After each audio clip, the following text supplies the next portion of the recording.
Hello there everyone, and welcome to another edition of Lydia's Crafty Corner with me, Lydia, in my little crafty corner. So today we're going to be creating a fun keychain that we can then add onto our card.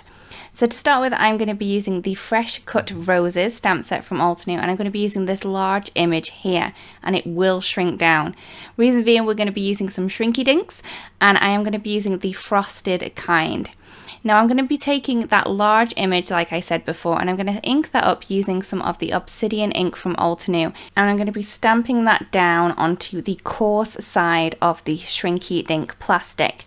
Now to colour my images, I am going to be using the watercolor pencils from Altenew, and I'm just going to be using them as a dry pencil.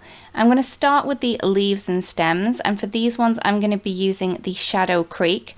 And all I'm going to do is I'm just going to add this colour to the places where I think it's going to be the darkest. Now you don't need to worry about colouring this perfectly. When this shrinks down, the colour is going to intensify. So once I've finished with the darker green, I'm then going to move on to the lighter green. And for this one, I'm going to be using the Limeade. And this is such a really pretty light green. I'm also trying to be careful not to smudge the ink so much, so I'm trying to keep away from that dark line. Now I'm going to move on to the flowers. For the first layer of the flowers, so the ones that are closest to kind of the base of the petal, I am going to use the Rubellite. Now you can see that I have added a piece of scrap paper underneath my hand because I did notice that I was smudging some of the ink. So to stop that smudging around, I'm just going to place my hand onto a piece of copy paper, and that will stop so much of the smudging. Once I finish with the pinky colour, I'm then going to move on to a different colour, and this is the beautiful orange cream. So I'm going to add this into the kind of the centre of the petals for all of these beautiful roses that we have here. Now, as you can see, I'm not colouring perfectly. I'm kind of just scribbling the colour down into place. Once I've done with the orange colour, I'm then going to move on to the fresh lemon, and I'm just going to kind of cover the entire petal just to kind of blend those colours together. Again, trying not to smudge too much of that dark line that we have on the stamped image. Once that's done, I'm just going to cut around this. So what I'm going to do to make it easier for me to see the image is I am going to pop this onto some copy paper, and then I'm going to cut around it.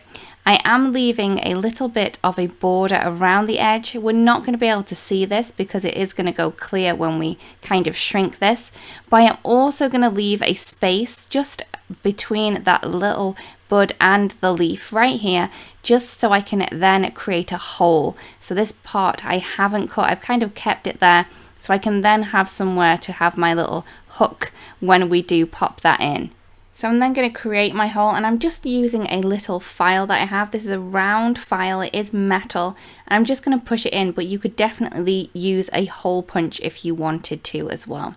So once we've done that, I'm then going to pop this shrinky dink piece that we have onto a heat resistant mat. So this is the silicone stamping mat from Altenew, and this works perfectly.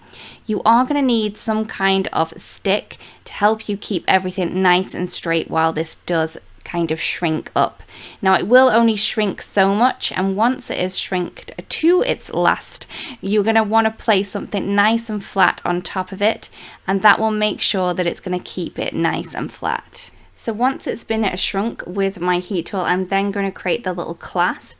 So I'm using some 0.8 gauge wire for this, and all I'm going to do is I'm going to push that through the little hole that we created. It's very small now, and I'm going to then take some flat nose pliers and kind of twist these two wires to keep those in place, and that's going to be kind of the little seal that we have. If you do have a jump ring, that would work as well, but I couldn't find my jump rings at all.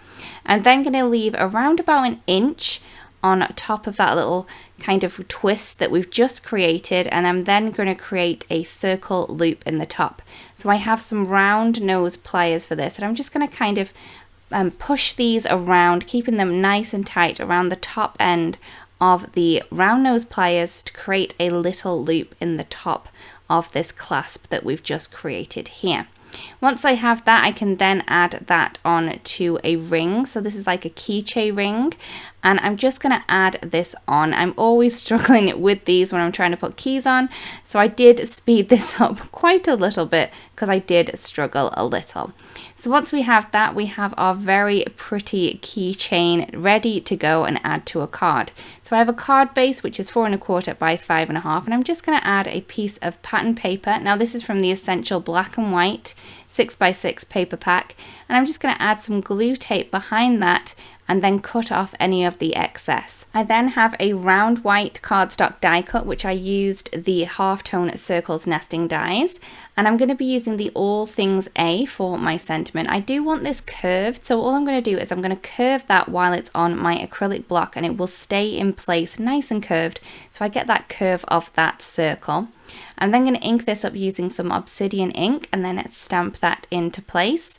To adhere my little keychain in place, I'm going to kind of fold it over around this, and I'm going to pop a little bit of foam tape just to keep this ring in place. I do want a double layer on this, so I'm going to remove the backing on one and then add another one of the same size directly on top of that. And then I'm going to add some foam tape to the rest of the circle, but I'm going to leave the tape on that top part so I can remove the keychain when I want to, and then can pop that in place, and here is the card complete.